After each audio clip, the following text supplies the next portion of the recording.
আজকে তোমাদের মাছ বাজার দেখাবো। তো এই মাছে যে বাজারটা করা হয়েছিল সেটা কিন্তু 3 দিন 4 দিনের মতন মাছ এখানে আনা হয়েছিল। তো আমার বাবা যখন বাজারে যায়, বাবা খুব ভালো মাছ চেনে।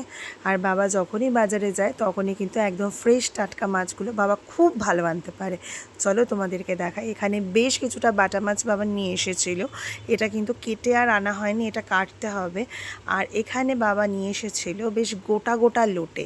এটা কিন্তু আমি বলে দিয়েছিলাম তুমি যদি লোটে মাছ পাও তাহলে গোটা গোটা নিয়ে আসবে, কিন্তু এখানে লোটে মাছটা বেশ অনেকটাই বড় বড়। তো ওটা মনে হয় সম্ভবত মা যখন রান্না করবে মাঝখান থেকে কেটে নেবে, কারণ এত বড় বড় তো কী জানি কীরকম লাগবে, মাঝখান থেকে কেটে নেবে কিন্তু গোটা গোটাই রাখবে।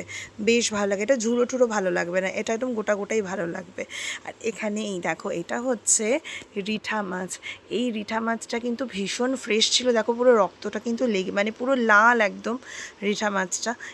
এই রিঠা মাছটা কিন্তু হয়তো সম্ভবত মা 1-2 দিন পর করবে।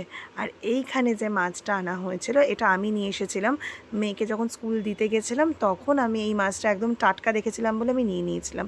আর আমি না জানতাম না যে অলরেডি বাবা বাজারে চলে গেছে এতগুলো মাছ আনবে বলে, তাহলে হয়তো নিতাম না। তো এই মাছটা হচ্ছে ফলি মাছ বা ফলুই মাছ, অনেকে অনেক রকম নামে চেনে, আমি জানি না। আবার অনেক জায়গায় নাকি এটাকে পটল মাছও বলে, আমি ঠিক জানি না, শিওর নই, শুনেছিলাম। তবে এটা হচ্ছে ফলি মাছ, আমাদের এদিকে এটাকে ফলি মাছ বলে। আর এখানে নিয়ে নিয়েছিল হচ্ছে পোনা মাছ। তো পোনা মাছটা আমাদের বাড়িতে নর্মালি আসে।